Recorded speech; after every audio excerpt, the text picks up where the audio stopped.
ચાલો આપણે અહીંયા પહોંચ્યા હતા ને. What is meaning by sexual reproduction અથવા તો લિંગી પ્રજનન એટલે શું થઈ આપણે જોવાનું છે અત્યારે.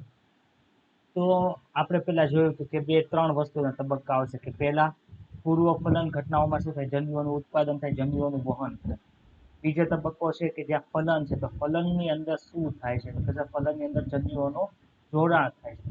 અને પછી પશ્વ ફલન ઘટનાઓ કે ફલન થયા પછી શું થાય, તો એમાંથી ભ્રૂણનું નિર્માણ થાય અને બધો વિકાસ થાય. એ બધું છે એ પશ્વ ફલન ઘટનાઓની અંદર આવે. બધા જે કઈ સજીવો છે, વનસ્પતિ હોય કે પ્રાણી હોય, બધા લિંગી પ્રજનન કરતા તો બધાના જન્યુઓ અલગ અલગ હોય, બધાના સમાન તો હોય નહીં. પરંતુ વનસ્પતિ હોય કે પ્રાણી હોય એમાં એક વસ્તુ છે એ સમાન જોવા મળે છે. શું સમાન જોવા મળે છે, તો કે જન્યુઓનું ઉત્પાદન અમુક સમય મર્યાદા જાય પછી જ થાય છે, એ પહેલા થતું નથી. કાલે કીધું હતું કે આંબો હોય તો હજી ઉગ્યો હોય ને એને 1 વર્ષ થયું હોય ને ત્યાં એમાં કેરી નું આવે. શું કામ? એમાં પુષ્પ નિર્માણની ઘટના જ થાય નહીં.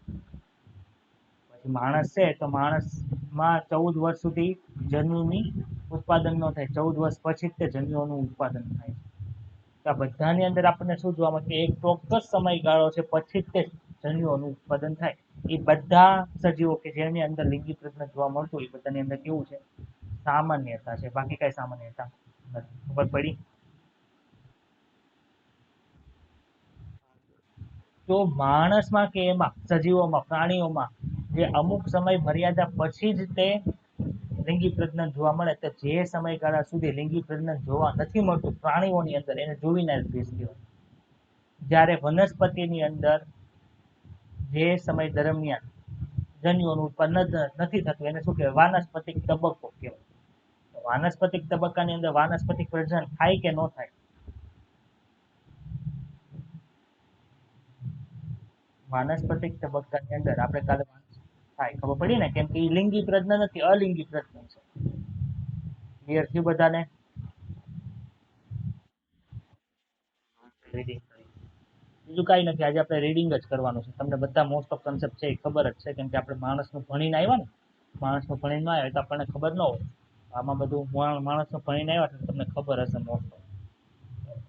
લિંગી પ્રજનનમાં એક પિતૃ અથવા તો 2 વિરુદ્ધ જાતિના પિતૃ. ભાઈ એક પિતૃ શું કામ? તો કે ઉભયલિંગી હોય તો. અળસિયું છે ને. 2 વિરુદ્ધ જાતિના વ્યક્તિગત સજીવો નર અને માદા જન્યુઓનું નિર્માણ કરે છે.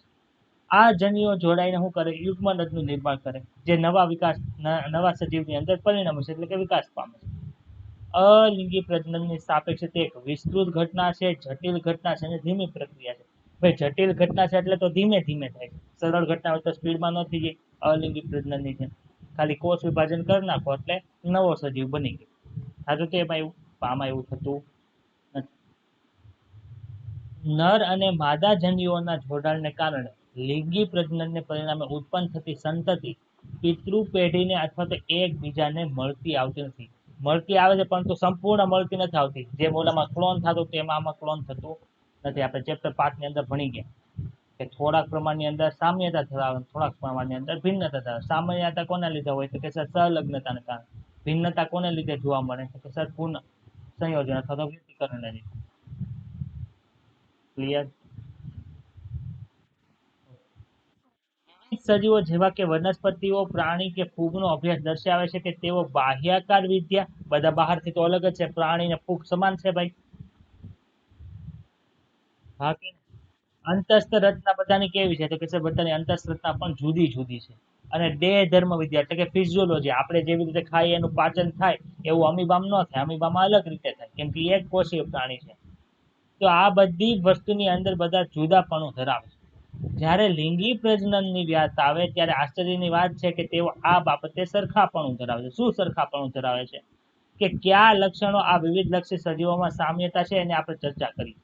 તો કે બધા સજીવો લિંગી પ્રજનન કરે તે પહેલા તેમના જીવનમાં વૃદ્ધિ અને પરિપક્વતા નિશ્ચિત તબક્કે પહોંચી જાય છે. એટલે કે યોગ્ય સમય હોય. માણસ હોય તો 14 વર્ષ, આંબો હોય તો 3 વર્ષ. એવી રીતે ચોક્કસ સમયગાળો હોય કે એની શરીરની વૃદ્ધિ આ સમયે પહોંચે પછી જ તેની અંદર જન્યુઓનું નિર્માણ થઈ શરૂ થાય. વૃદ્ધિનો આ સમયગાળાને પ્રાણીઓની અંદર જુવેનાઇલ તબક્કો કહેવાય, જ્યારે વનસ્પતિમાં તેને શું કહેવાય? વાનસ્પતિક તબક્કો કહેવાય છે. તો અલિંગી પ્રજનન મોટે ભાગે ક્યારે થતું હોય કે સર? જ્યારે લિંગી પ્રજનનની શરૂઆત ન થઈ હોય એ પહેલા એક સજીવમાંથી બે સજીવ આપણે કરો ત્યારે કોનો સમાવેશ થાય? તો કે સર અલિંગી પ્રજનન નો થાય. તો પડી જુવેનાઇલ તબક્કો અથવા તો વાનસ્પતિક તબક્કાનો જે સમયગાળો છે જુદા જુદા સજીવની અંદર જુદો જુદો હોય. આમાં ડાઉટ હોય તો બોલો.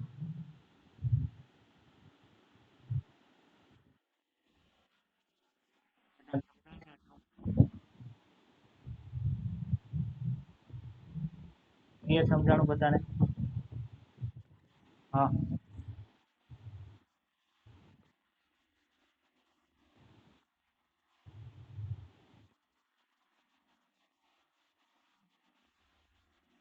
સરખાપણું દર્શાવે એટલે સમયગાળો આવે છે બધાની અંદર, ચોક્કસ સમયગાળો આવે પછી જ તે થાય.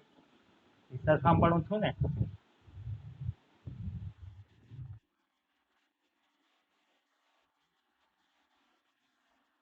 જુદાપણું દર્શાવે એવું લખ્યું જ છે, સરખાપણું ક્યાં લખ્યું નહીં?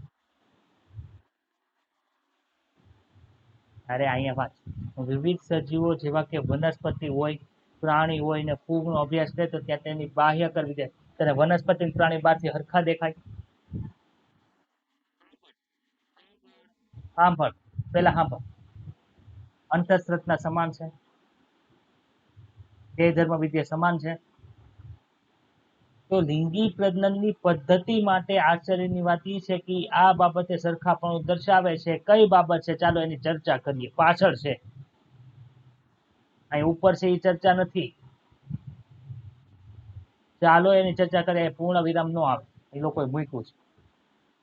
કઈ બાબતે ચર્ચા સરખાપણું ધરાવે? કે બધા સજીવો લિંગી પ્રજનન કરે તે પહેલા ચોક્કસ સમયગાળા સુધી એની વૃત્તિ પહોંચી જ ગઈ હોય પછી જ લિંગી પ્રજનન દર્શાવે. આ બાબતે સરખાપણું ધરાવે છે. પણ બાબતે નો.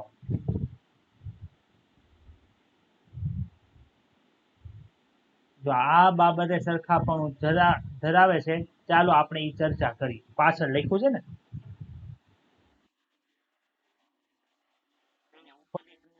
નથી આગળની જે વસ્તુ આવે છે સમય. ક્લિયર થયું? આગળ જાઓ હવે. બીજા કોઈને કઈ ડાઉટ? એટલે ઊંઘણ જાગો. હા, જાગે છે સર. ઉચ્ચ કક્ષાની વનસ્પતિઓમાં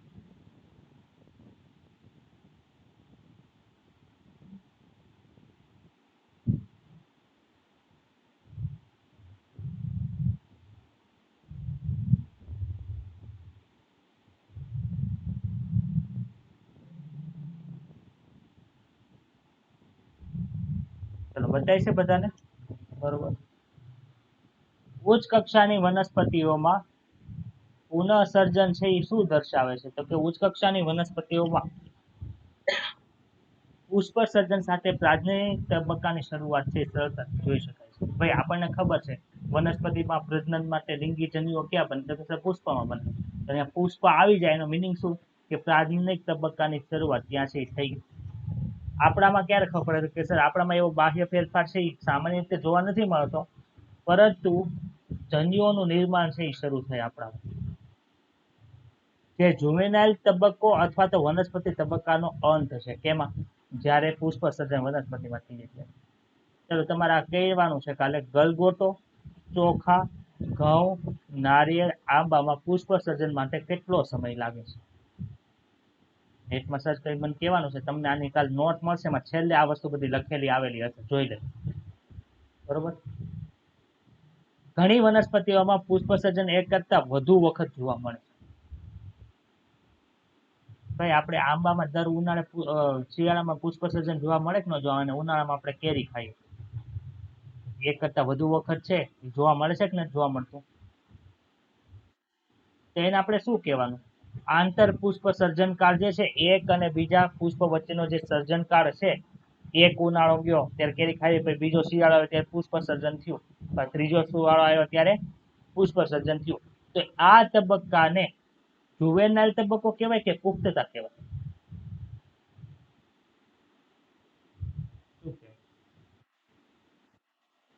બીજા કોઈને કઈ કેવું છે?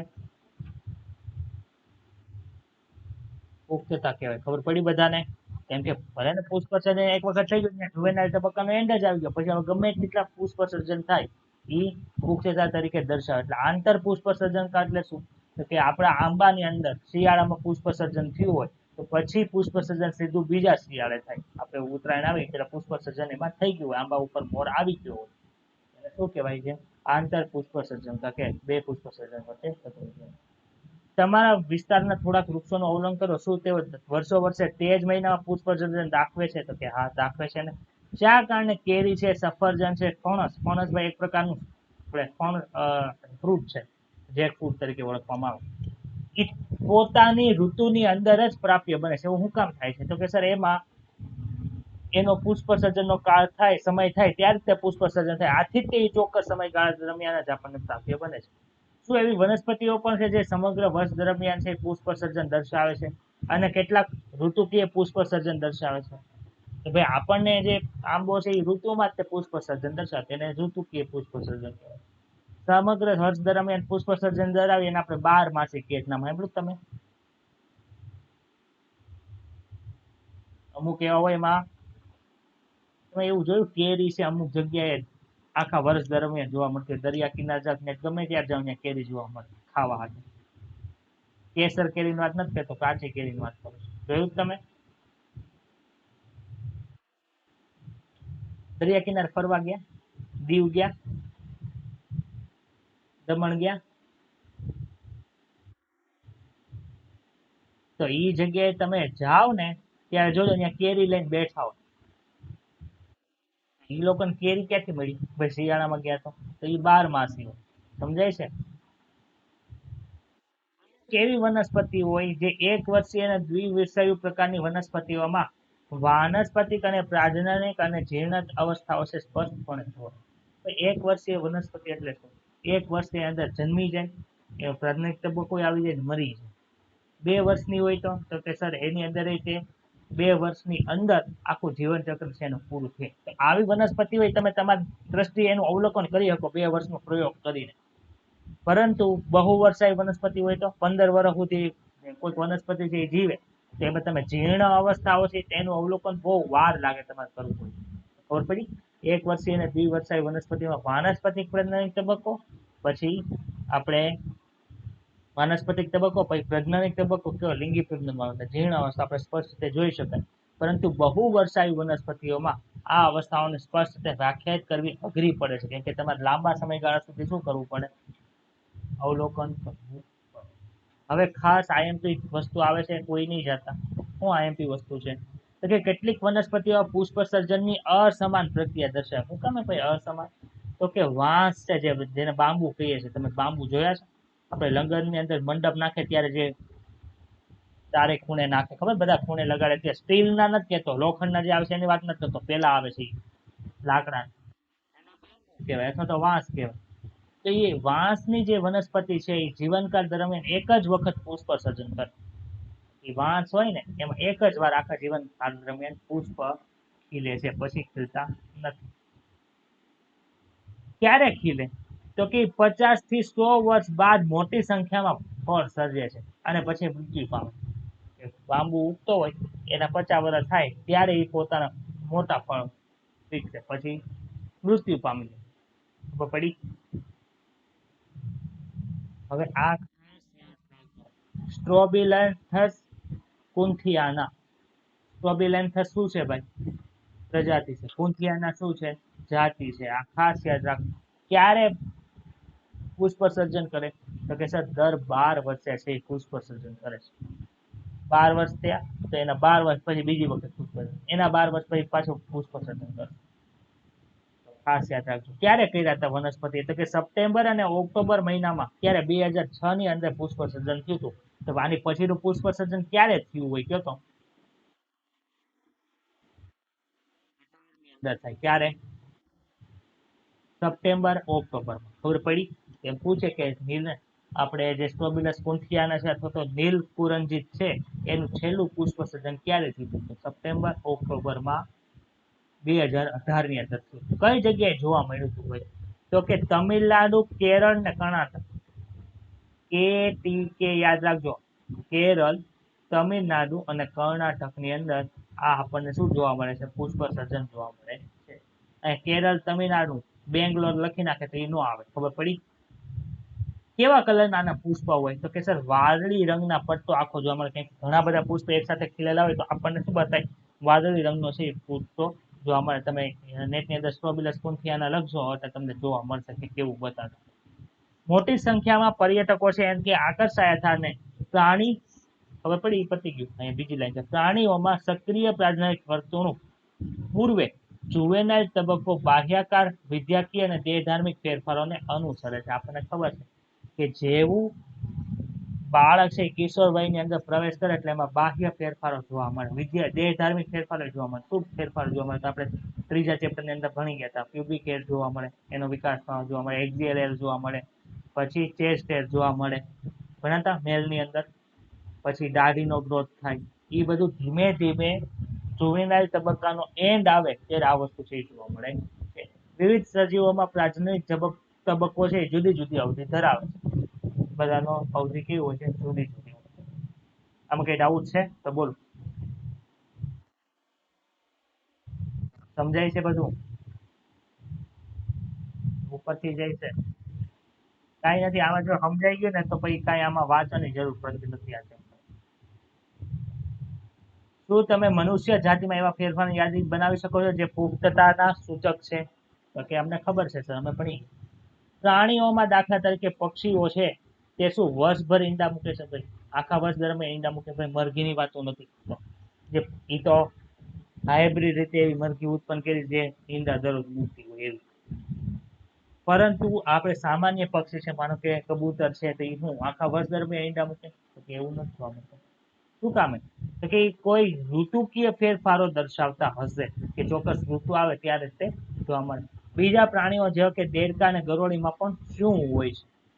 તો તમે નોંધશો કે કુદરતી વસ્તુમાં એટલે કુદરતી વસવાટમાં એટલે કે કોઈને પાંજરામાં પૂરેલા ન હોય અને કુદરતી રીતે વસવાટ કરતા હોય, આકાશમાં ઉડતા હોય, પોતાનું ગમે ત્યાંથી ખાવાનું લાવતા હોય, કબૂતર ને એ બધા પોતાના માળામાં આવીને ખાતા હોય, એવી રીતના જે પક્ષીઓ હોય એ ઋતુકીય રીતે ઝુંડા મૂકે. ચોક્કસ સ્પેસિફિક ઋતુ હોય ત્યારે તે પ્રજનન કરતા હોય છે.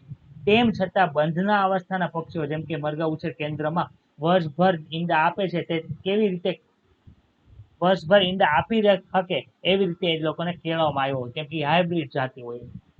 આ કિસ્સામાં કેમાં? મરઘા ઉછેર કેન્દ્રની અંદર ઈંડા મૂકવા એ પ્રજનન લક્ષી નથી, પરંતુ માનવ કલ્યાણના અર્થે વ્યાપારિક હેતુ હોય છે. એટલે કે જે વેપારી કરતા હોય એ રીતે એ લોકો ઈંડા મૂકતા. ખબર પડી? ડાઉટ છે આમાં? બોલો.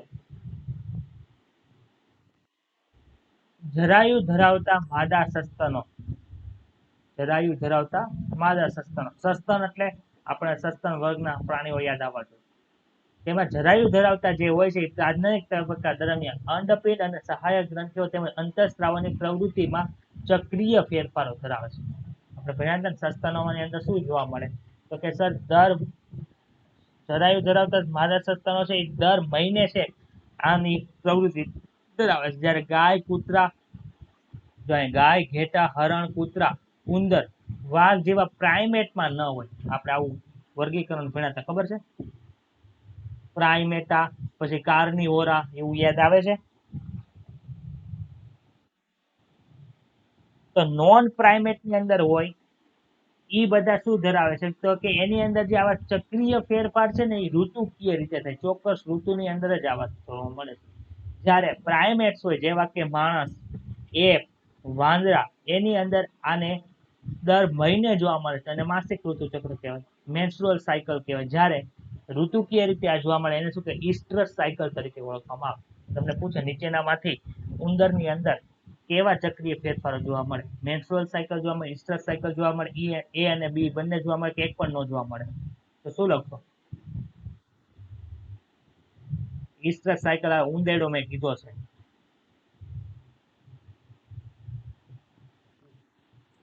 ઉંદર કીધું છે મેં. ખબર પડી? ઋતુકીય ઋતુચક્ર જોવા મળે. આપણા મનુષ્યની અંદર માસિક ઋતુચક્ર એટલે કે દર મહિને થાય, ઓલામાં ચોક્કસ ઋતુ એટલે ઉંદરાની વસ્તી વધારો થાય ને ચોક્કસ સમયગાળા દરમિયાન જીભ વધે, આખા વર્ષ દરમિયાન વધતા નથી. ઘણા સસ્તનો ખાસ કરીને કુદરતમાં જંગલી પરિસ્થિતિમાં વસે છે, તેઓ માત્ર આ ચક્ર છે એ તેમના પ્રાજનિક અવસ્થા તબક્કાની અંદર જ જોવા મળે છે, અને ઈ પણ સાનુકૂલિત ઋતુની અંદર જ જોવા મળે. આથી તેઓને ઋતુકીય સંવર્ધકો અથવા તો સિઝનલ બ્રીડર કહેવાય. તમે નામ સાંભળ્યું સિઝનલ ફ્રૂટ? કેરી છે સિઝનલ ફ્રૂટ કહેવાય, કે ચોક્કસ ઋતુ દરમિયાન આપવા જોવા મળે. એમ આ લોકોમાં પ્રાજનિક તબક્કો માનો કે ચોક્કસ સમયગાળા દરમિયાન હોય, માનો કે 5મા વર્ષથી 12મા વર્ષ સુધી જોવા મળે, માનો કોઈ પ્રાણી છે, પણ એમાં પ્રજનન અવસ્થા ભલે 5મા વર્ષથી 12મા વર્ષ સુધી જોવા મળે, પરંતુ દર મહિને નથી જોવા મળે. એમાંય ચોક્કસ ઋતુ આવે ત્યારે ચોક્કસ ઋતુ દરમિયાન જ જોવા, માનો કે ઉનાળાની અંદર આવતો તેમાં ઉનાળા દરમિયાન જ જોવા મળે. અહીં જો શું લખ્યું છે, અમુક એવા પ્રાણીઓની અંદર આ ચક્ર માત્ર તેમના પ્રાજનનિક તબક્કાની અંદર ચોક્કસ ઋતુની અંદર જ જોવા મળે. તેને શું કહેવાય? ઋતુકીય સંવર્ધકો કહેવાય, સિઝનલ બ્રીડર. જે ઘણા સસ્તનો તેના પ્રાજનનિક તબક્કા દરમિયાન દર મહિને પ્રજનન માટે છે એક્ટિવેટ હોય છે. તેને શું કહેવાય? કન્ટિન્યુઅસ બ્રીડર કહેવાય. તો આપણે કેમાં આવીએ? સિઝનલ બ્રીડરમાં આવે, કન્ટિન્યુઅસ બ્રીડરમાં આવી. બધાને હા કે ના? આપણે બધા વૃદ્ધ થઈએ છીએ કઈ કન્ડિશન કે જો લાંબુ જીવીએ તો હોશિયારી કરવામાં ગાડી હકાતા હોય પડીને એક્સિડન્ટ થઈને મરી જાય એની વાત નથી. ઉકળી જાય. જો વધુ જીવીએ તો લાંબુ જીવીએ તો વૃદ્ધ થાય છે, જે આપણે યાદ કરવું રહ્યું. પરંતુ વૃદ્ધ થવું એટલે શું? વૃદ્ધ થવું એટલે હું કઈ લખ્યું છે, પ્રાથમિક તબક્કાનો અંત એ જીર્ણતા કે વૃદ્ધ વય માટેના એક પરિમાણ અથવા તો પેરામીટર તરીકે વર્તે છે. જીવનકાળના અંતિમ તબક્કામાં શરીર છે આનુષંગિક ફેરફારો થાય છે, જેવા કે ચયાપચયનું ધીમું થવું અને વૃદ્ધત્વ છે મૃત્યુ તરફ છે દોરી જાય છે. એમાં બધાને ખબર કઈ વનસ્પતિ અને પ્રાણીઓ બંનેમાં 3 તબક્કા વચ્ચેની સંક્રાંતિ હોય. કઈ કઈ તબક્કાઓ ભાઈ? જો જુવેનાઇલ ફેઝ, પછી બીજો કયો આવે? પ્રાજનનિક. ત્રીજો કોણ આવે? વૃદ્ધત્વ.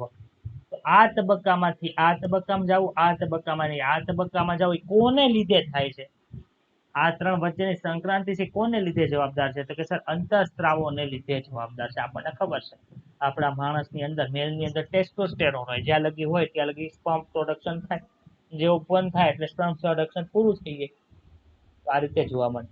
અંતઃસ્ત્રાવો અને ચોક્કસ પર્યાવરણીય પરિબળો વચ્ચેની આંતરક્રિયા છે પ્રજનનની પ્રક્રિયા નિયંત્રિત કરે. ભાઈ આ સંક્રાંતિ છે ને ઈ કોના લીધે થાય છે? ખાલી અંતઃસ્ત્રાવને લીધે થાય. બાકી પર્યાવરણ પરિબળો ક્યાં લાગવા? માનો કે આપણે સિઝનલ બ્રીડર જોયા હતા હમણાં, ઋતુકીય સંવર્ધકો જોયા હતા બધા, એમાં અંતઃસ્ત્રાવ તો પ્રેઝન્ટ હોય, પરંતુ ચોક્કસ પર્યાવરણીય પરિબળો એને જોવા મળે ને તો તે પ્રજનનની ક્રિયા કરે, બાકી કરે નહીં. આપણે જો ઉનાળાની અંદર કરતા તો ઉનાળામાં ગરમી પડે તો એને ખબર પડે ને ઉનાળો આવ્યો, ખબર પડી? એમાં પર્યાવરણીય પરિબળો પણ એમાં વચ્ચેની ભાઈ આંતરક્રિયા થાય એને લીધે શું થાય છે? પ્રજનનની ક્રિયા નિયંત્રિત થાય છે અને સજીવોની વર્તણૂકને અભિવ્યક્તિને પણ સાંકળે છે. આમાં કોઈને કઈ ડાઉટ હોય તો બોલો. હવે બધું ફાસ્ટ ફોરવર્ડ જશે, કાંઈ છે નહીં આમાં. લિંગી પ્રજનનમાં થતી ઘટનાઓ કઈ કઈ છે? તો કે પુખ્તતાએ પહોંચ્યા પછી, ભાઈ કોકનો માઇક ઓન છે, please turn off your mike. વર્ષિલ.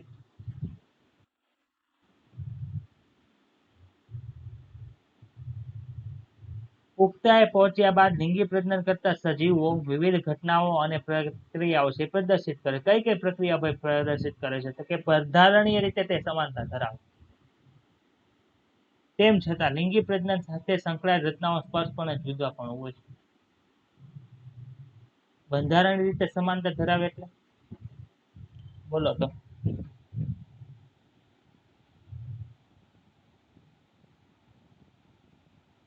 આપણે આમાં જોયું કે નહીં, લિંગી પ્રજનન કરતા બધા સજીવો ઘટનાઓ અને પ્રક્રિયાઓ પ્રદર્શિત કરે છે. તો કઈ કઈ ઘટના હોય? પૂર્વ ફલન ઘટનાઓ, ફલન ને પશ્વ ફલન ઘટનાઓ. તો એ બધાની અંદર જોવા મળે કે ન જોવા મળે? કે સર હા, એ તો બધામાં જોવા મળે. કોની વાત થઈ છે? ઘટના અને પ્રક્રિયાની વાત થાય, રચનાની વાત નથી થતી.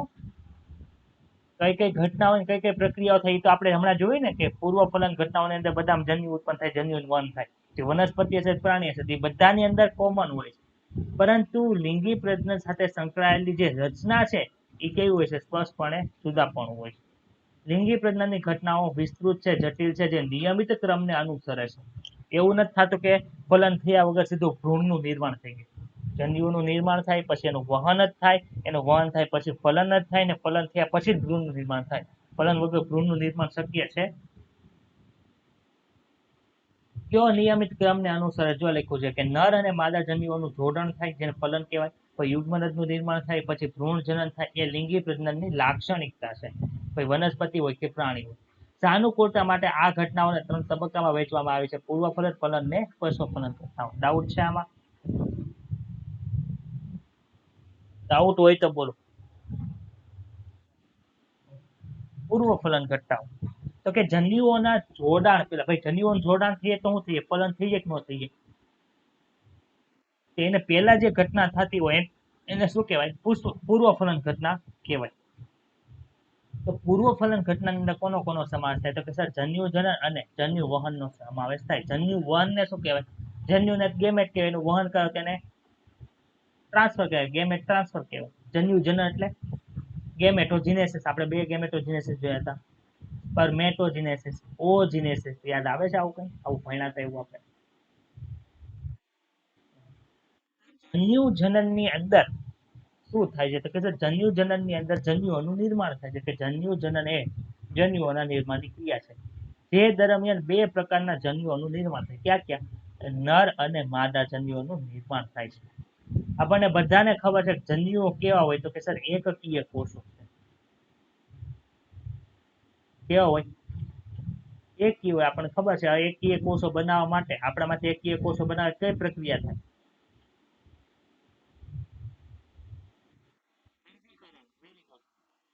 પછી માદા મધમાખી હોય તો એમાં અર્ધીકરણ થાય, પણ નર મધમાખી હોય તો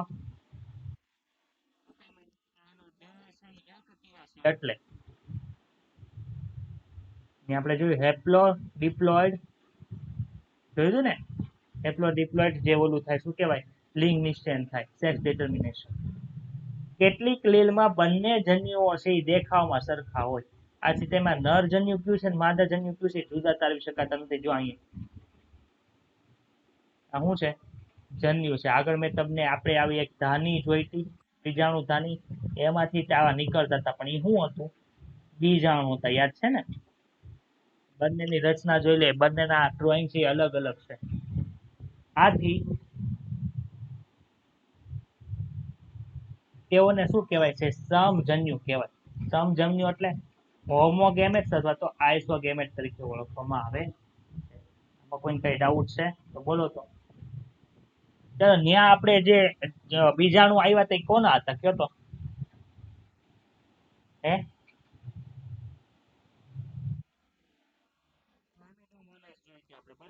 બીજાણુ હતા. તો આ જન્યુ કોણ આપ્યા છે? ક ઉપરથી જ નામ છે, પણ એ ક્લેમિડોમોનાસ નથી. ક્લોરોફોર્મ ક્યાંથી આવી ગયો આમાં?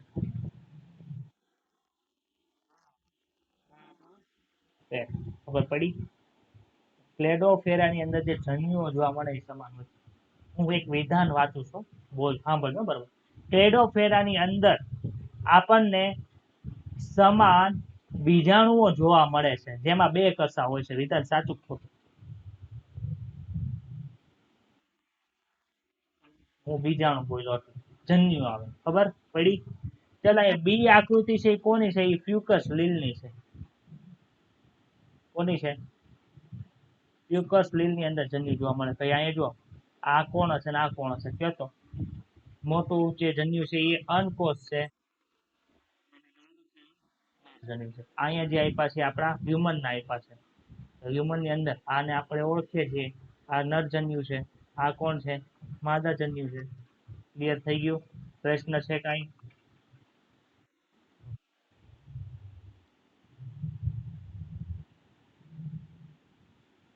ત્યારે મોટા ભાગના લિંગી પ્રજનન કરતા સજીવોમાં ઉત્પન્ન થતા બંને જન્યુઓ બાહ્યકાર વિદ્યાની દ્રષ્ટિએ કેવા હોય છે? અલગ પ્રકારના હોય. બહાર તમને અલગ અલગ બતાવે. તેને શું કહેવાય? વિષમ જન્યુ. વિષમ જન્યુના 2 નામ આપ્યા છે: હિટ્રોગેમેટ્સ અથવા તો એન આઇસોગેમેટ્સ.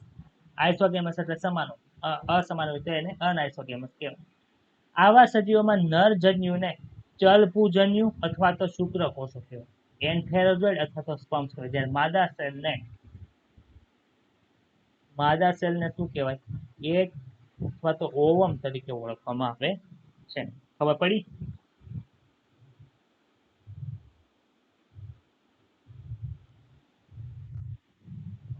હવે લખ્યું છે સજીવોની અંદર જાતીયતા. હવે ભાઈ જો આમાં જો આ હેલી વસ્તુ છે, ત્રણ વસ્તુનો અભ્યાસ કરવાનો: વનસ્પતિ, ફૂગ અને માણસ અથવા તો સજીવ.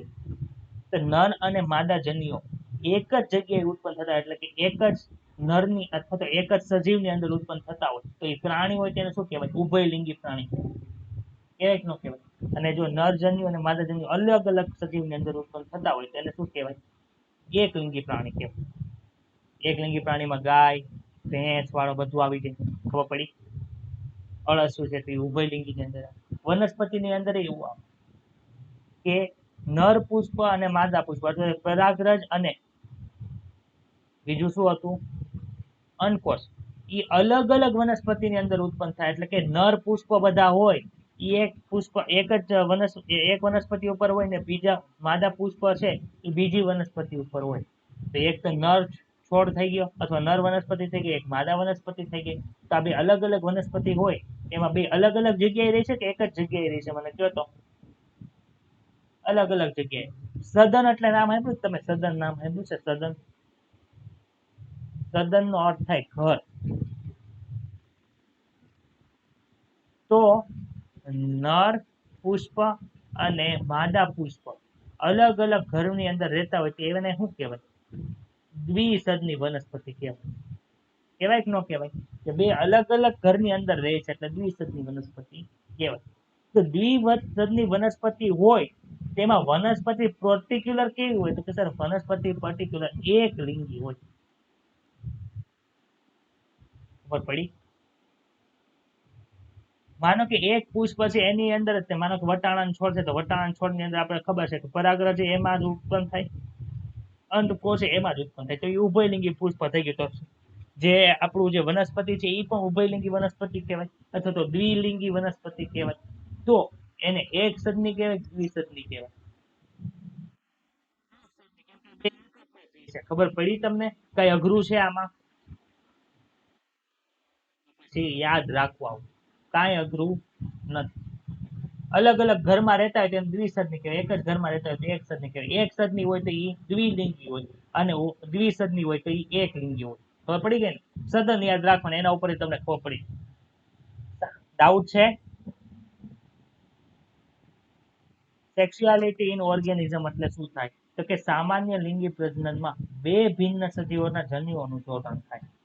પરંતુ દરેક વખતે આ સાચું જ નથી હોતું. શું કામ? તો કે ધોરણ 11 માં તમે કરેલ અભ્યાસના કેટલાક ઉદાહરણો યાદ કરો કે કેટલાક કિસ્સાઓમાં સ્વફલન પણ જોવા મળે. એટલે તેમાં તે બે ભિન્ન સજીવોને એક સજીવોને જન્યુઓનું જોડાણ થાય તેને શું કહેવાય? સ્વફલન થાય. તેમાં બે ભિન્ન સજીવોનું જરૂર પડતી નથી, એક જ સજીવના જન્યુઓનું જોડાણ થાય. જેમ કે વટાણાના છોડની અંદર. ખબર પડી? જો લખો વનસ્પતિઓમાં આવા ઉદાહરણો નોંધવા છે. સરસ. વનસ્પતિની વાત થાય છે. વનસ્પતિમાં નર અને માદા પ્રાજનનિક રચના એક જ વનસ્પતિમાં જોવા મળે તેને દ્વિલિંગી કહેવાય. અને જો અલગ અલગ નર અને માદા પ્રાજનનિક રચના છે અલગ અલગ વનસ્પતિમાં જોવા મળે તેને શું કહેવાય? એક લિંગી વનસ્પતિ કહેવાય. ખબર પડી ગઈ કે નથી ખબર પડી? તો જો અહીંયા એક વસ્તુ લખી છે, એક લિંગી પરિસ્થિતિને સૂચવવા માટે છે ને થોડું કન્ફ્યુઝન વાળું છે, બધું તમને ખબર જ છે. એક સદની દ્વિસદની હમણાં અહીંયા આવશે એટલે કે કેટલીક ફૂગ અને વનસ્પતિઓમાં દ્વિલિંગી શબ્દની પરિસ્થિતિ સૂચવવા માટે સમસૂચકાયક અને એક સદની વર્ગ. જો ફૂગની વાત થાય અને વનસ્પતિની વાત થાય, બંને તો અલગ અલગ વસ્તુ છે. ફૂગની અંદર આપણે એક લિંગી શબ્દ સૂચવવો હોય તો શું કહેવાનું? તો કે સર એક લિંગી હોય તો બંને અલગ અલગ ફૂગની અંદર થશે. નરજન્યુ આમાં ઉત્પન્ન થાય, વિષમજન્યુ અલગ ઉત્પન્ન થાય. તો એની અંદર તો શું હોય? સુકાયક હોય. વનસ્પતિ તો ઉગી ન હોય. ફૂગની અંદર સુકાય હોય ને, ખબર છે ને સુકાય એટલે શું? તાતણ આવા હોય એને સુકાયક કહેવાય. એક સુકાયક ની અંદર શું ઉત્પન્ન થાય? નરજન્યુ. એવું બીજું સુકાયક હોય ત્યાં શું ઉત્પન્ન થાય? માદાજન્યુ. તો બે અલગ અલગ છે, એક જ જગ્યાએ નથી, તો એને શું કહેવાય? વિષમ સુકાયક કહેવાય. અને પ્રાણી હોય તો, અરે વનસ્પતિ હોય તો એને આપણે શું કીધું? ખબર પડી? આનું વિરુદ્ધ. ફૂગની અંદર આપણે દ્વિલિંગી અવસ્થા સૂચવવી હોય ફૂગની અંદર તો શું કરવાનું? તો કે સર ફૂગની અંદર દ્વિલિંગી વનસ્પતિ દ્વિલિંગી અવસ્થા સૂચવવી હોય તેમાં સમસુકાયક કહેવાય. એક જ સુકાયક ઉપર બે વસ્તુ છે. જ્યારે વનસ્પતિને આપણે સૂચવવું હોય તો એક સાથે. ખબર પડી કે નથી ખબર પડતી?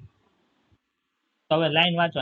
કેટલીક ફૂગ અને વનસ્પતિઓમાં દ્વિલિંગી પરિસ્થિતિ સૂચવવા માટે અનુક્રમે સમસુકાયક અને એક સદની શબ્દ વપરાય છે. જ્યારે એક લિંગી પરિસ્થિતિ સૂચવવા માટે ફૂગની માટે વિષમ સુકાયક શબ્દ આવે, જ્યારે વનસ્પતિ માટે દ્વિસદની શબ્દ આવે છે. બે વસ્તુ એકારે ભેગી કરી નાખી. તમારે આ કોષ્ટક અહીં જે લખ્યું આપણે એ યાદ રાખવો એટલે ખબર પડી જાય.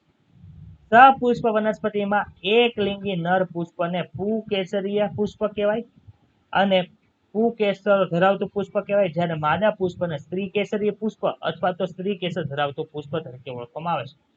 કેટલીક સપુષ્પી વનસ્પતિઓમાં નર અને માદા પુષ્પ એક જ વનસ્પતિ હોય તેને એકસદની કહેવાય, અથવા ભિન્ન વનસ્પતિ હોય તેને દ્વિસદની કહેવાય છે. કાકડી અને નારિયેળ યાદ રાખજો. કાકડી અને નારિયેળ છે એ એક સદની વનસ્પતિ છે, એટલે કે એમાં પુકેસર અને સ્ત્રી કેસર વાળા જે પુષ્પ છે એક જ વનસ્પતિ ઉપર આવેલા હોય. જ્યારે પપૈયું, આ ખાસ અને ખાસ મોસ્ટ આઈએમપી શબ્દ છે, પપૈયું અને ખજૂર એ બંને અલગ અલગ વનસ્પતિ ઉપર નર પુષ્પો અને માદા પુષ્પો ધરાવે. આથી તે દ્વિસદની વનસ્પતિઓના ઉદાહરણ છે. પપૈયાના ઝાડ જોયા છે ને, તો બે ઝાડ એકારે સામાન્ય રીતે જોવા મળે. શું કામ? એમાંથી એક નર હોય ને એક માદા. નર પુષ્પમાંથી જન્યુ ઉડીને માદા પુષ્પ જાય તો જ પપૈયું ઉગશે ને, બાકી ઉગશે? પપડી. ચાલો, જન્યુઓના પ્રકારના નામ જણાવો. પુકેસરીય પુષ્પની અંદર શું થાય? તો કે લઘુ બીજાણુ થાય. અને આમાં લઘુ બીજાણુ ધાનીમાંથી પુકેસર ઉત્પન્ન થાય, એટલે પુકેસર એટલે નર જન્યુ છે. જ્યારે સ્ત્રી કેસરી પુષ્પમાં મહાબીજાણુ અથવા તો ઓવમ છે એ ઉત્પન્ન થાય, એક સેલ ઉત્પન્ન થાય. ડાઉટ આમાં? ચાલો હવે ફટાફટ આગળ વધીએ. પ્રાણી માટે શું સમજવાનું? તો કે બધી જાતિના સજીવો છે નર અને માદા, એટલે કે એકલિંગી હોય છે, કે એવી પણ જાતિઓ છે જે બંને પ્રકારના પ્રજનન અંગો ધરાવે છે, કે દ્વિલિંગી હોય. તમે સંભવિત રીતે એકલિંગી પ્રાણીઓની જાતિની યાદી બનાવી શકો. ક્યાં ક્યાં છે? તો કે માણસ છે, વંદો છે, દેડકા છે, બધું. પરંતુ અળસિયું, વાદળી, વાદળી વાદળી વરસ વરસ ખબર છે? એ વાદળીની વાત નથી થતી. જમીન પાણીની અંદર જે વાદળી જોવા મળે એ સ્પોન્જીલા. પછી ચપટા કૃમિ. ચપટા કૃમિ કોણ હોય? સૂત્ર કે ગોળ? પૃથ્વી કે જોવા મળે. અને જળો છે બધા દ્વિલિંગી પ્રાણીઓ છે, એટલે યાદ રાખજો દ્વિલિંગી પ્રાણીઓના ઉદાહરણ અળસિયું, વાદળી, ચપટા કૃમિ અને જળો. જેમાં નર અને માદા બંને પ્રજનન અંગો છે એ ધરાવે છે. ગમે તે પ્રાણી હશે નર અને માદા બંને પ્રજનન અંગો ધરાવે છે. સૂત્રકૃમિની અંદર આપણને ખબર છે કે નર અને માદા છે અલગ અલગ જોવા મળે. માદા લાંબા હોય, નર ટૂંકા હોય. યાદ છે આવું? ડાબા પેજમાં ઉપરના ખૂણે આકૃતિ આપેલી હતી. ચોથું ચેપ્ટર. ચાલો, ઉભયલિંગી અથવા તો એને શું કહેવાય છે? દ્વિલિંગી કહેવાય છે. હર્માફ્રોડાઇટ્સ તરીકે ઓળખવામાં આવે. આ શબ્દ ખાસ યાદ રાખો. ઉભયલિંગી માટે કયો શબ્દ યુઝ થાય છે? બોલો તો. હર્મેફ્રોડાઇટ્સ. વંદો છે તે એકલિંગી પ્રાણી છે, આપણને બધાને ખબર છે. પાછળ એક વિશિષ્ટ આકૃતિ આપી છે, એ કોઈને હજી ખબર નહીં, એટલે ખાસ હમણાં અંડરલાઈન કરાવે. જન્યુ નિર્માણ દરમિયાન કયું કોષ વિભાજન થાય? તો કે સર તમામ વિષમજન્યુ વનસ્પતિઓમાં બે પ્રકારના જન્યુ હોય, નર હોય અને માદા હોય છે. જન્યુ એકકીય છે, પરંતુ પિતૃ વનસ્પતિ દેહ કે જેમાંથી તેઓ સર્જાય છે તે એકકીય અથવા તો દ્વિકીય હોઈ શકે. માનો કે પિતૃદેહ છે એકકીય હશે તો સમવિભાજનની પ્રક્રિયા દ્વારા જન્યુ છે ઉત્પન્ન થશે. જ્યારે દ્વિકીય પિતૃદેહ છે તો અર્ધીકરણ દ્વારા છે એ શું થશે? જન્યુઓનો દેહ ઉત્પન્ન થાય. એનો અર્થ શું એવો છે કે એકકીય સજીવોમાં ક્યારેય અર્ધીકરણ જોવા ન મળે? જોવા મળે. આપણે લીલનું જીવન ચક્ર ખબર છે? આપણે ભણ્યા હતા એકવિધ જીવન ચક્ર. આ નર જન્યુ હોય, આ માદા જન્યુ છે, બંને જોડાણ થઈને ફલિતાંડ બનાવ્યું તે 2n હતું. પછી આમાંથી 4 બીજાણુ બનતા હતા, યાદ છે? આ 4 બીજાણુ બનાવવા માટે કઈ પ્રોસેસ થઈ હોત? અર્ધીકરણની થઈ. પછી આ 4 બીજાણુ છે એ ઉગે, 4 અલગ અલગ લીલ બનાવે, પાછી એક હોય એટલે એમાં સમવિભાજન થી પાછા જન્યુઓ બને, ત્યાં અર્ધીકરણ થાય જ. તમે ધોરણ 11 ના પ્રકરણ 3 ની અંદર લીલના જીવન ચક્રનો ચાર્ટ છે એ તમે જવાબદારી પૂર્વક કાળજીપૂર્વક ચકાસો, તમને ખબર પડી જાય. મોનેરા ફૂગ લીલ અને દ્વિઅંગીમાં સમાયેલા ઘણા સજીવો એકકીય વનસ્પતિ દેહ ધરાવે છે, પરંતુ ત્રિઅંગી અનાવૃત બીજધારી અને આવૃત બીજધારી અને મનુષ્ય જેવા અનેક પ્રાણીઓ છે એમાં પિતૃદેહ કેવા હોય છે? દ્વિકીય જીવન ચક્ર ધરાવે છે, એટલે કે દ્વિકીય સજીવ છે.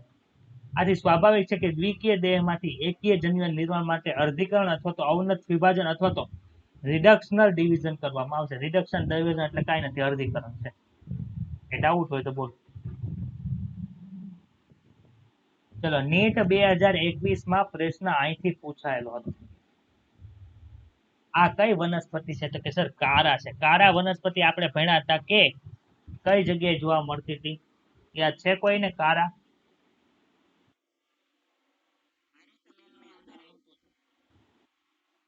ગ્રીન આલ્ગી ની અંદર, પણ ત્યાં આપણને નહોતું કીધું ઉભયલિંગી છે કે એક લિંગી છે. ભાઈ જો આ કારાની અંદર તમને આકૃતિ દેખાય છે, એમાં ઉપર અંધધાની છે એટલે કે માદા જાતીય અંશ છે, નીચેની બાજુ પૂજન્યુધાની છે, એટલે આ કેવું છે? લિંગી અથવા તો એક સદની છે. ખબર પડી ક્યાંથી પ્રશ્ન પૂછ્યો તો એ લીધે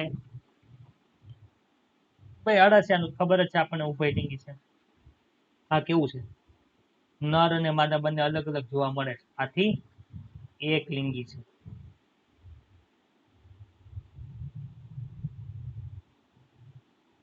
હાલો ભાઈ, આ શું છે? આ કોઈને ખબર છે? માર્કેન્સિયા. યાદ રાખવા, માર્કેન્સિયા છે, લીવર વર્ટ્સ નથી. નહીં, લીવર વર્ટ્સ, લીવર વર્ટ્સ આવું જ દેખાય, પણ એમાં લીવર વર્ટ્સ ને આપણને આકૃતિ નહોતી આવી.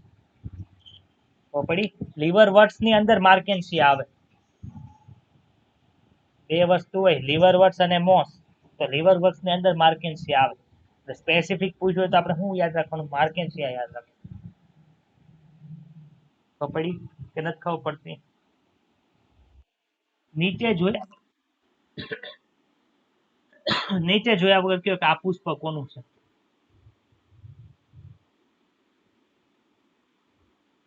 ખબર છે?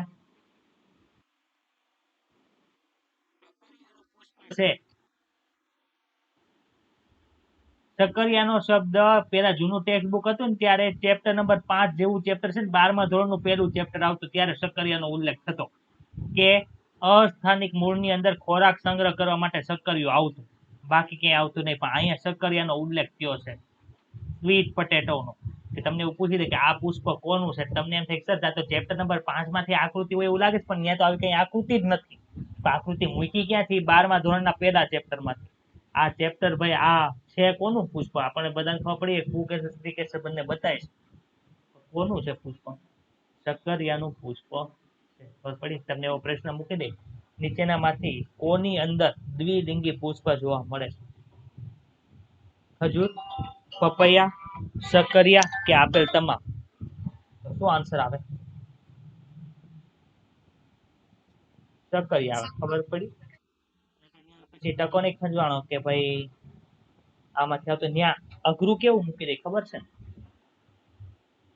પ્રશ્ન આપેલ ત્રણેય આ મૂકી દે તો આપણને ખબર પડી કે ઓલામાં ખજૂર અને પપૈયાની અંદર આપણને એકકીય પુષ્પ જોવા મળે, દ્વિલિંગી પુષ્પ જોવા નથી મળતા. તો આવો પ્રશ્ન મૂકી દે, પપૈયા, પછી સક્કરિયા, પછી ત્રીજું કોણ હતું? ખજૂર, અને ચોથું હતું આપેલ પૈકી કોઈ એક પણ નહીં, એવું મૂકી દે તો આપણે કન્ફ્યુઝન થઈ જાય. સક્કરિયા આવતા છે કે આપેલ પૈકી એક પણ નહીં, પણ આપણને ખબર પડી જાય કે સક્કરિયાની અંદર શું આવે છે?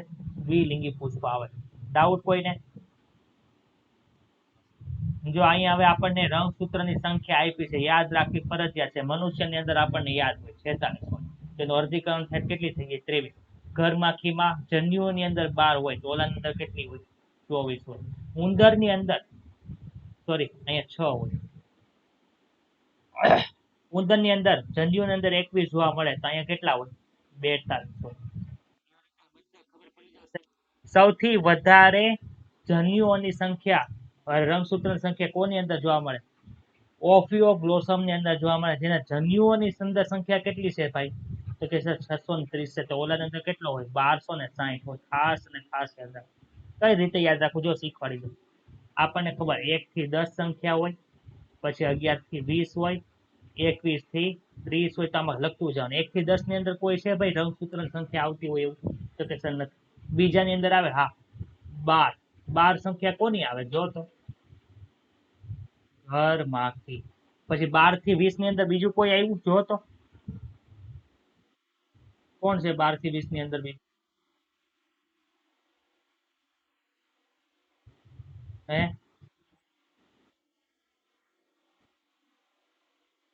હા, ફળમાંથી 8 આવે ને, તો અહીંયા લખી નાખો ને 8 ફળમાંથી. પછી ડુંગળીમાં કેટલા છે? 16 ડુંગળી. પછી નીચે કોણ આવે? થાય. પછી આમાં જવાનું, તો તમને આવી રીતે યાદ રહી ને, અહીંયા બધાની વચ્ચે સરખામણી કરશો ને, તો ચાર્ટ આજે આવો બનાવીને મને મોકલી દેવાનો છે. તમને યાદ રહી જશે કે કેવી રીતે યાદ રાખવું. ખબર પડી આ ટ્રીક છે, મેં આવી રીતે યાદ રાખ્યું છે. કાલે હું પૂછીશ, નહીં આવડે ક્લાસમાં કાઢી મૂકીશ. જન્યુઓનું વહન. તો જન્યુઓનું વહન આપણને બધાને ખબર છે કે કેવી રીતે થાય માણસનું હોય તો. પછી આપણે શું કરવું પડે? તો કે જન્યુઓનું વહન કરવું પડે ફલન કરાવવું હોય તો કેવી રીતે થાય? તો કે નર અને માદા જન્યુઓના તેમના સાનુકૂળ જોડાણ માટે ભૌતિક રીતે ભેગા થાય છે. શું તમને ક્યારે આશ્ચર્ય થયું કે નર અને માદામાં જન્યુઓ કેવી રીતે ભેગા થાય છે? તો કે મોટા ભાગના અંદર માદા જન્યુ તો અચલિત હોય છે. આપણી અંદર જે માદા જન્યુ છે એ પ્રજનન માર્ગની બહાર આવતું નથી. ત્યારે મોટા ભાગના સજીવોમાં નર જન્યુ છે એ ચલિત હોય છે. કેવા હોય છે? નાના હોય છે. અપવાદ રૂપે કેટલીક ફૂગ અને કેટલીક લીલમાં બંને પ્રકારના જન્યુઓ ચલિત હોય છે. મને એવું એક્ઝામ્પલ આપો જેમાં નર અને માદા જન્યુ ચલિત હોય. લીલનું મેં આજે જ ભણાવ્યું.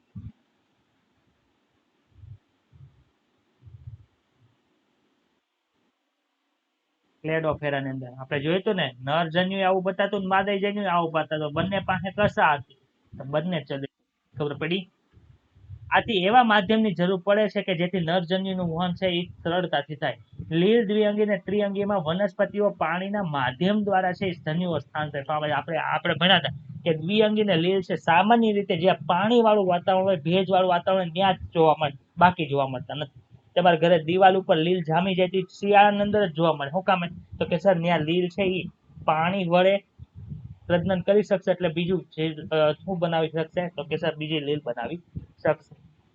મોટી સંખ્યામાં નરજન્યુઓ છે ત્યાં માદા જન્યુ સુધી પહોંચવા માટે નિષ્ફળ જાય છે. આથી નરજન્યુની સંખ્યા છે માદા જન્યુ કરતા કેવી હોય છે? 1000 ગણી છે એ બધું હોય છે. પણ એ મનુષ્યની અંદર ખબર છે ખાલી એક જ શુક્રકોષની જરૂર છે ફલન થવા. તો એ પણ કેટલા કેટલા એક એક એક સ્ખલનની અંદર કેટલા શુક્રકોષો હોય? હે?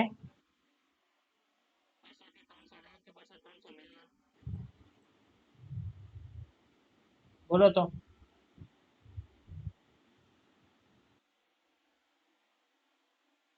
મિલિયન કે લાખ?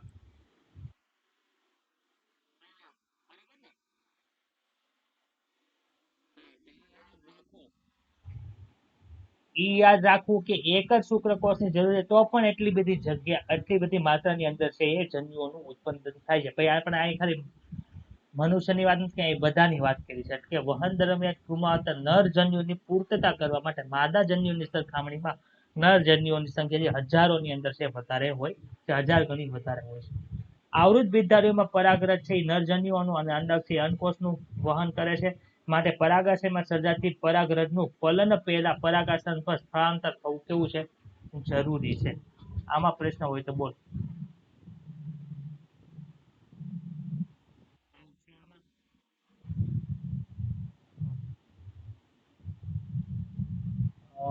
આપણે પૂરું કરીને જ જાશું, બરોબર?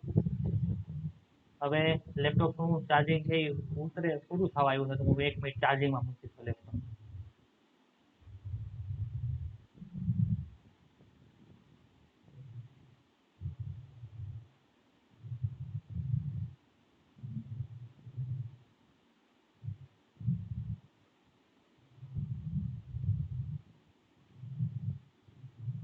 ત્યાં સુધી ભાઈ આ બધા આનું રીડિંગ કરો, બતાય છે બધાને,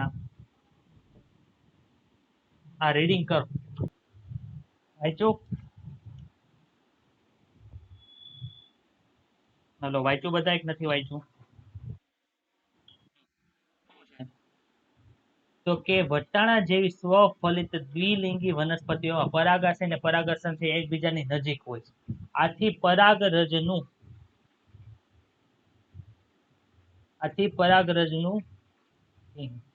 પરાગાસન પર સ્થાપન થવા કેવું છે? સરળ છે. જેથી પરાગાશયમાંથી મુક્ત થતી પરાગરજ તરત જ પરાગાશયના સંપર્કમાં આવે. પરંતુ પરફલન દર્શાવતી વનસ્પતિઓ, પરફલનના પણ બે પ્રકાર છે, એ આપણે ચેપ્ટર નંબર 2 ની અંદર ભણશું. એમાં શું થાય છે તો કે સર દ્વિસદની વનસ્પતિ હોય તો અલગ અલગ વનસ્પતિ ઉપર હશે, ત્યાંથી અહીંયા લાવવું પડશે. તો પરાગરજનું પરાગાસન પર સ્થાપન કરવા માટે ખાસ પ્રકારની ઘટના થાય છે, જેને પરાગનયન કહેવાય. જેની અંદર શું હોય તો કે સર પ્રાણીઓ હોય, પવન હોય, એની મદદથી શું થાય તો કે જન્યુઓનું વહન થાય, એટલે કે પરાગરજનું વહન થાય. પરાગરજનું પરાગાસન પર અંકુરણ થાય છે અને પરાગ નલિકાથી નર જન્યુઓનું વહન કરીને અંડક સુધી પહોંચે છે. ભાઈ આ રીતની આપણી શું હોય? પરાગાસન હોય, પછી શું હોય?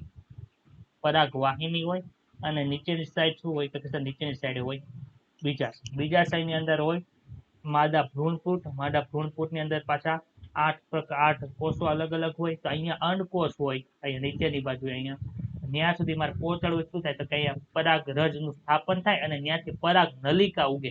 એ પરાગ નલિકા ઉગીને છેક અહીંયા સુધી પહોંચી. આપણે ચેપ્ટર નંબર 2 ની અંદર આ પરાગ નલિકા છે નરજન્યુને અંડકોષની નજીક મુક્ત કરે છે. દ્વિસદની એટલે કે એક લિંગી પ્રાણીઓમાં નર અને માદા જન્યુઓ સ્વતંત્ર રીતે જુદા પ્રાણીઓની અંદર છે એ સર્જાય છે. તેથી આવા સજીવોમાં જન્યુ વહન માટે ખાસ પ્રકારની ક્રિયાવિધિ વિકસાવેલી હોવી જોઈએ. જન્યુઓનું સફળતાપૂર્વક વહન અને તેઓનું એકબીજાની નજીક આવવું એ લિંગી પ્રજનન માટે સૌથી જટિલ ઘટના છે, એ જરૂરી છે. સૌથી જટિલ ઘટના કઈ છે? ફલન. શું કામે જટિલ છે તો કે બે જન્યુઓ પાસે આવે તો જ થાય. જો અહીં જન્યુઓનું જોડાણ છે, ભાઈ આ કોના જેવા જન્યુ બતાય છે? જો તો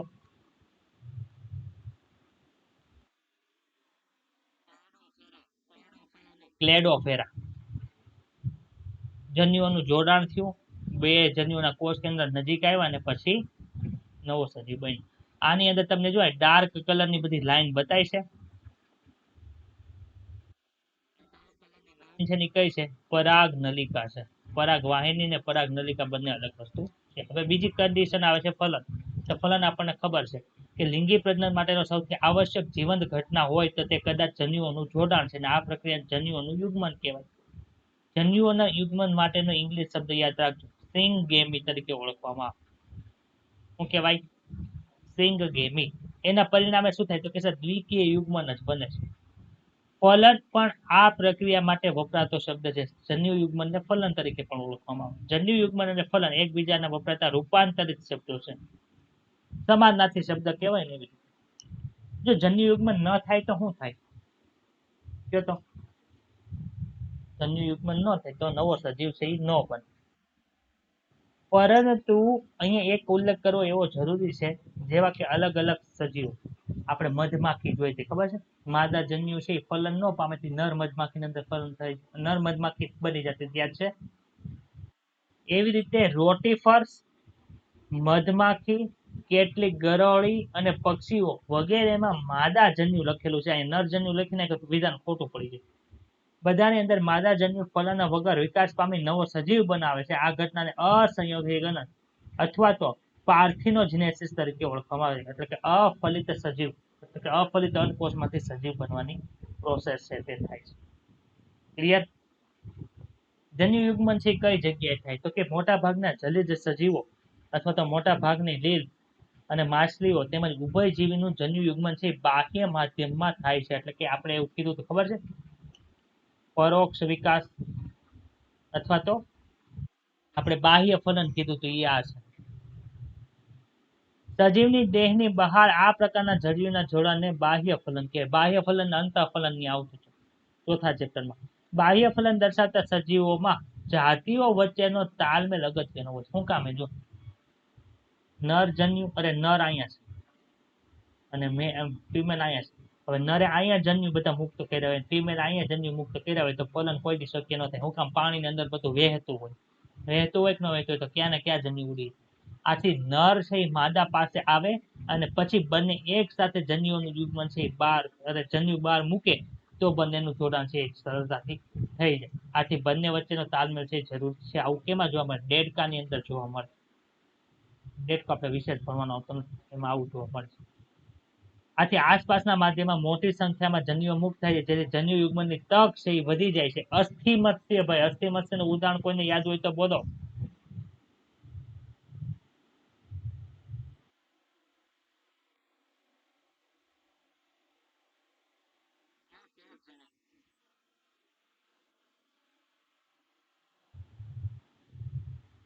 બરોબર, આવડે છે, વેરી ગુડ.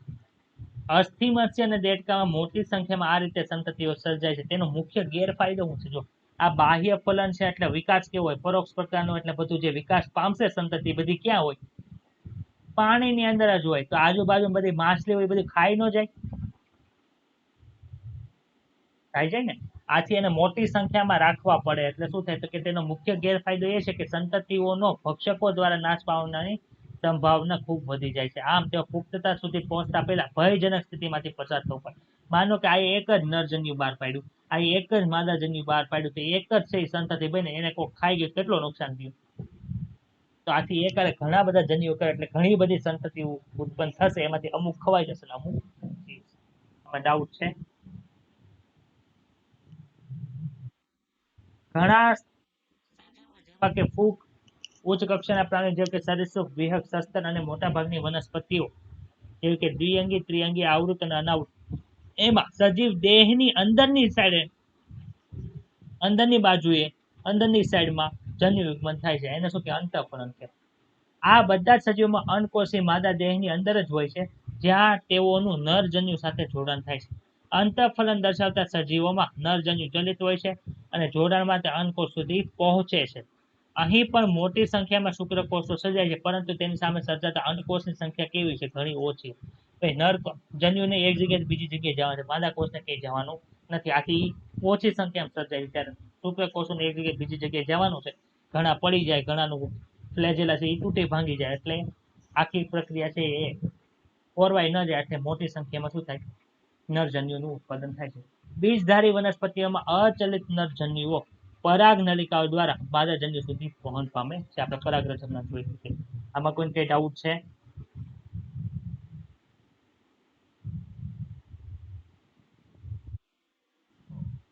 છેલ્લી ઘટના છે પશ્વફલન ઘટનાઓ. એમાં શું જોવા મળે? તો કે લિંગી પ્રજનન યુગ્મન બની ગયા અને પછી જે જે ક્રિયા થાય એને પશ્વફલન ઘટનાઓ કે. એમાં કોનો કોનો આવે છે? સર યુગ્મનનું નિર્માણ થયું. તો કે લિંગી પ્રજનન દર્શાવતા સજીવોમાં યુગ્મનનું નિર્માણ થયું સાર્વત્રિક ઘટના છે. જેમાં લિંગી પ્રજનન થાય એમાં યુગ્મન બને છે, જેમાં લિંગી પ્રજનન ન થાય એમાં યુગ્મન ન બને.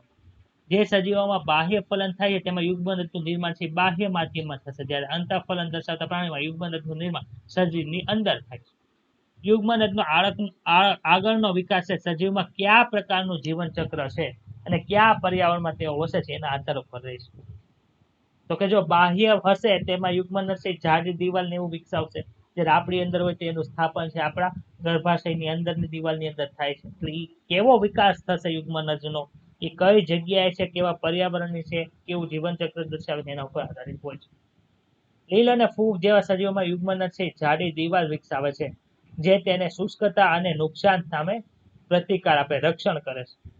તે અંકુરણ પામતા પહેલા વિરામના સમયગાળામાંથી પસાર થઈ છે. ભાઈ આપણને ખબર છે ઘઉં છે તો ઘઉં આપણે અત્યારે લઈએ છીએ તો અત્યારે ઘઉં ઉગી નથી જતા, વિરામનો સમય લે છે. આપણે વિરામના સમયમાં એને રાખી મૂકીએ છીએ, જેને બીજ સુસુપ્તા કહેવાય છે, એને લીધે તો આપણે ખાઈ શકીએ છીએ. બાકી ઉગી જતું હોય તો આપણે ઘઉં ખાઈ શકત?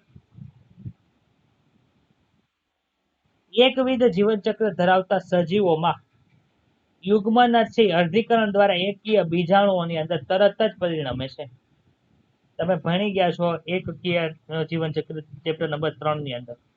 જ્યારે ધોરણ 11 ના પાછળ પુસ્તકની અંદર ચકાસો કે દ્વિવિધ અને એક દ્વિવિધ જીવનચક્ર ધરાવતી વનસ્પતિઓમાં યુગ્મનજનો વિકાસ કયા પ્રકારનો છે. ભાઈ દ્વિવિધ જીવનચક્ર હોય તો યુગ્મનજ છે ઘણો બધો વિકાસ પામે છે. એક દ્વિવિધ જીવનચક્ર હોય અંદર શું થાય? તો કે ત્રિઅંગી ને દ્વિઅંગી ની અંદર આપણે જોયું તો બે દેહ બનતા હતા, ખબર છે? ત્રિઅંગીની અંદર બે દેહ હતા એ સ્વતંત્ર હતા, બંને જન્યુજનક અને બીજાણુજનક બંને પોતાનું પોષણ જાતે મેળવતા હતા. ત્યારે દ્વિઅંગીની અંદર બીજાણુજનક છે એ એક આપણે જન્યુજનક ઉપર પરોપજીવી હતું, ખબર છે? એમાં યુગ્મન જ બને, પછી એમાંથી 3 પ્રકારની વસ્તુ બને છે, કેપ્સ્યુલ, ફૂટ અને સીટા બનતું હતું. એમાં કેપ્સ્યુલ છે એમાં પાછું અર્ધીકરણ થતું પછી ઉડતું. આવી રીતનું યુગ્મન છે ત્યાં થાય છે. આવું દેખાણું કેટલા ને જે ત્રીજું ચેપ્ટર બરોબર મન દઈને ભણાશે ને એને બતાવ. હવે એક પેઢીમાંથી નવી પેઢી બને છે તો વચ્ચેનું કડી કઈ છે? તો કે સર યુગ્મન જ છે, એ કડી છે. એક પેઢીથી બીજી પેઢીના સભ્યો વચ્ચે સાતત્ય જાળવતી કડી. કેવી મૃત કે જીવંત? જીવંત કડી છે ભાઈ. માનવ સહિતના બધા જ લિંગી પ્રજનન દર્શાવતા સજીવોનું જીવન એક જ કોષ તરીકે યુગ્મનથી શરૂઆત થાય, પછી આપણને ખબર સંવિભાજન થઈને એમાંથી બધું બને. છેલ્લો ટોપિક છે ભ્રૂણ જનન એટલે શું? તો કે ભ્રૂણ જનન એ યુગ્મનજમાંથી ભ્રૂણનું નિર્માણ થવાની પ્રોસેસ. ભ્રૂણ જનન દરમિયાન યુગ્મનજ છે કોષ વિભાજન સમવિભાજનથી પ્રસાર થાય છે. અને સમવિભાજનમાંથી કોષો બનતા જાય અને પછી પોતાનું સ્પેસિફિક કામ આવે. કોક ચેતાકોષ બને, કોક હૃદયના કોષ બને, કોક અધિછેદીય પેશીના કોષ બને. એવી રીતે પોતાનું કામ આવી જાય એટલે એને કોષ વિભેદન થયું કહેવાય. વનસ્પતિ હોય તેમાં જલવાહિની, પછી અન્નવાહિની એવું બધું બને છે.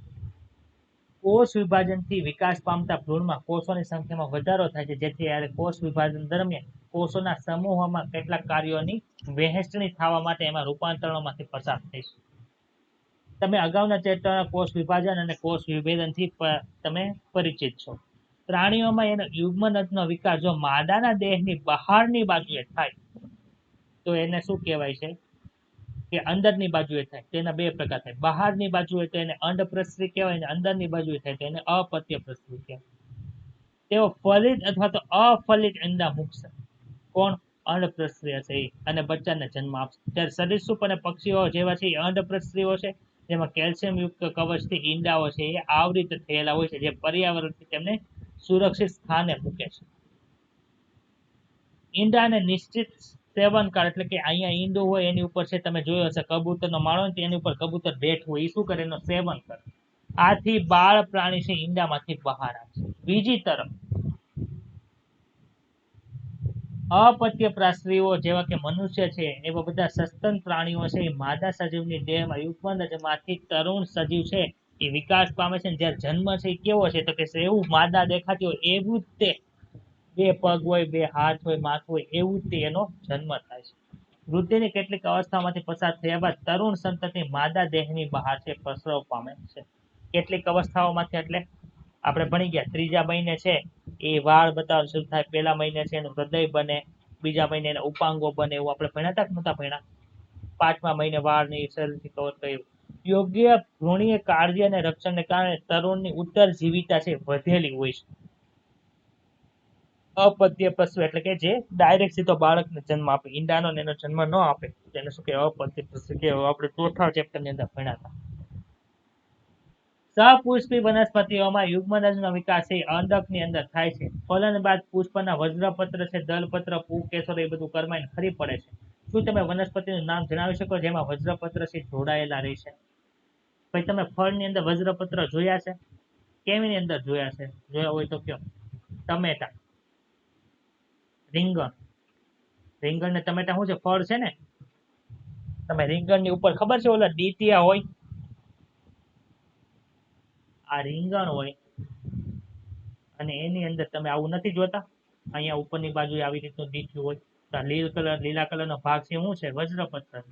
ટમેટા હોય તો ટમેટાની ઉપર અહીંયા પણ લીલા કલરના પાન નથી જોવા મળતા? એ શું છે? વજ્રપત્ર છે. ખબર પડી? જ્યારે સ્ત્રી કેસર વનસ્પતિ સાથે જોડાયેલ રહે છે, સ્ત્રી કેસર તો ત્યાં જોડાયેલું હોય તો તે ફ્રૂટ તરીકે વિકસે. યુગ્મનજનો વિકાસ ભ્રૂણમાં અને અંડકનો વિકાસ એ બીજમાં થાય છે. ચેપ્ટર નંબર 2 ની અંદર બધું આવશે. બીજાશયનો વિકાસ ફળમાં થાય છે, જેમાં જાડી દિવાલ વિકસે છે, જેને ફલાવરણ કહેવાય છે, જે કાર્યાત્મક રીતે રક્ષણાત્મક હોય છે. વિકર્ણ બાદ બીજ છે અનુકૂળ પરિસ્થિતિમાં અંકુરણ પામીને વનસ્પતિના વિસર્જે છે. એના ડાયાગ્રામ આપ્યા છે. આ પહેલો ડાયાગ્રામ તો આપણને ખબર જ છે, વટાણાનો છે. વટાણીની વટાણા. S ફોર શું છે? સીડ. સીડ એટલે બીજ. પી ફોર પેરિકાર્પ એટલે કે બીજાભરણ, સોરી ફલાવરણ, ફલાવરણ. આ બીજું છે, આ ત્રીજો ભાગ છે અને આ ચોથો ભાગ છે. બધાની અંદર અલગ અલગ પ્રકારના જરાય વિન્યાસી જોવા મળે છે. જરાય વિન્યાસ એટલે ખબર છે ને શું થાય? ગોઠવણી થાય. તો અહીંયા તમારું પહેલું ચેપ્ટર છે પૂરું થાય છે. કોઈને કાંઈ પણ ડાઉટ હોય તો મને અત્યારે પૂછી શકે છે. ક્લિયર થઈ ગયું?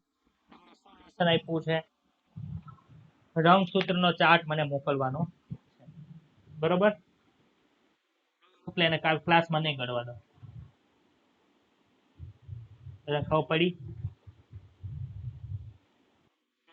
બીજા કોઈને કઈ પ્રશ્ન હોય તો બોલો. આવતી ટેસ્ટ ની અંદર આપણે આની પેલા કયું ચેપ્ટર આવ્યું હતું? છઠ્ઠું આવ્યું હતું. પહેલું અને બીજું ચેપ્ટર આવશે. પહેલું અને બીજું ચેપ્ટર ટેસ્ટ ની અંદર હશે. રવિવારે ટેસ્ટ, પહેલું અને બીજું ચેપ્ટર. બીજું તો કાલે જેટલું આવશે એટલું આવશે. ઓકે, બધાને હેવ અ નાઇસ ડે.